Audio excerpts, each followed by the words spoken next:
ये कथा केवल महाभारत की नहीं है, ये हर उस मन की कहानी है जो किसी बड़े निर्णय के मोड़ पर खड़ा होकर भीतर से कांप जाता है।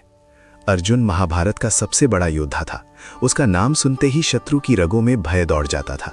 उसका धनुष गांडीव देवताओं का वरदान था और उसका लक्ष्य कभी चूकता नहीं था। फिर भी कुरुक्षेत्र के मैदान में जब शंखनाद हो चुका था, सेनाएं आमने सामने खड़ी थीं और युद्ध बस आरंभ होने ही वाला था, उसी समय अर्जुन के हाथ कांपने लगे। उसका मुख सूख गया, शरीर शिथिल हो गया और गांडीव उसके हाथ से फिसलने लगा। ये दृश्य किसी साधारण व्यक्ति का नहीं था, ये उस योद्धा का था जिसे अब तक अजेय माना जाता था। अर्जुन ने सामने देखा, उसे शत्रु नहीं दिखे, उसे अपने लोग दिखे। गुरु द्रोणाचार्य, जिनसे उसने विद्या सीखी थी, पितामह भीष्म, जिन्होंने बचपन में उसे उंगली पकड़कर चलना सिखाया था, मामा, चाचा, मित्र, भाई, अपने ही रक्त से जुड़े लोग। उसी क्षण उसके मन में एक तूफान उठा। क्या इस युद्ध का अर्थ यही है कि मैं अपने ही अपनों को मारूं? क्या विजय की कीमत अपनों का रक्त है? क्या ये धर्म है या अधर्म?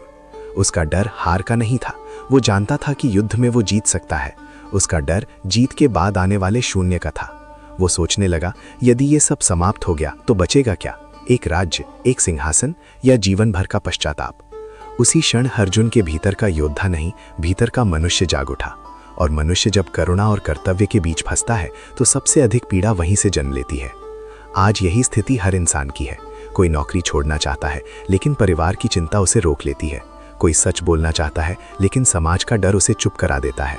कोई गलत के खिलाफ खड़ा होना चाहता है लेकिन अपनों के टूट जाने का भय उसे पीछे खींच लेता है।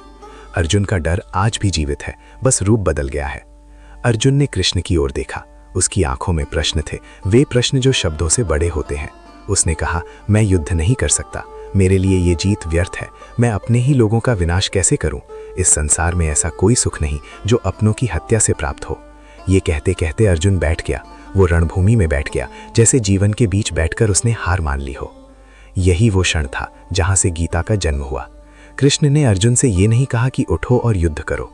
उन्होंने पहले उसके मन को सुना, उन्होंने पहले उसके डर को समझा, क्योंकि जब मन डरा हुआ हो तब कर्म का आदेश व्यर्थ होता है। कृष्ण ने कहा, तुम जिस शरीर को मारने की बात कर रहे हो वो नश्वर है। आत्मा न जन्म लेती है न मरती है। तुम अपने कर्तव्य से भाग रहे हो लेकिन परिणाम से नहीं बच सकते।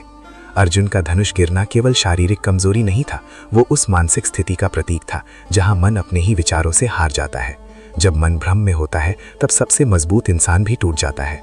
और इसी कारण कृष्ण ने सबसे पहले युद्ध नहीं, ज्ञान दिया। उन्होंने अर्जुन को बाहर की लड़ाई के लिए नहीं, भीतर की लड़ाई के लिए तैयार किया। आज जब हम निर्णय नहीं ले पाते, जब डर हमें रोक लेता है, जब हम जानते हुए भी सही कदम नहीं उठा पाते, तब हम भी उसी कुरुक्षेत्र में खड़े होते हैं। हमारे सामने भी दो सेनाएं होती हैं, एक ओर हमारा कर्तव्य, दूसरी ओर हमारी भावनाएं।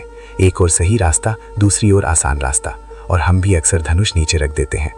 कृष्ण का संदेश आज भी वही है, समाधान बाहर नहीं है। समाधान न तो किसी व्यक्ति में है न किसी परिस्थिति में। समाधान भीतर के कृष्ण को सुनने में है, विवेक की उस आवाज को जो डर के शोर में दब जाती है। जब हम अपने डर को पहचान लेते हैं तब वो हमें नियंत्रित करना बंद कर देता है। अर्जुन ने अंत में कहा, मेरा मोह नष्ट हो गया है, मैं आपके वचन के अनुसार कर्म करूंगा। ये वाक्य केवल युद्ध का आरंभ नहीं था, ये आत्मविश्वास की पुनर्जन्म कथा थी। अर्जुन वही था, परिस्थितियां वही थी, लेकिन दृष्टि बदल चुकी थी। अब वो डर से नहीं, समझ से लड़ने जा रहा था। इसलिए ये कथा केवल महाभारत की नहीं है, ये आपकी है, मेरी है, हर उस व्यक्ति की है जो जीवन में कभी न कभी डर के कारण रुक गया है। जब भी आप असमंजस में हो, जब भी निर्णय कठिन लगे, जब भी मन कहे कि अब आगे नहीं बढ़ सकते, तो याद रखिए, उसी क्षण गीता आपके भीतर बोलने को तैयार है। अगर ये बात आपके दिल तक पहुंची, अगर कहीं आपको अपना प्रतिबिंब अर्जुन में दिखा, तो इस वीडियो को लाइक करें, चैनल को सब्सक्राइब करें और बेल आइकन जरूर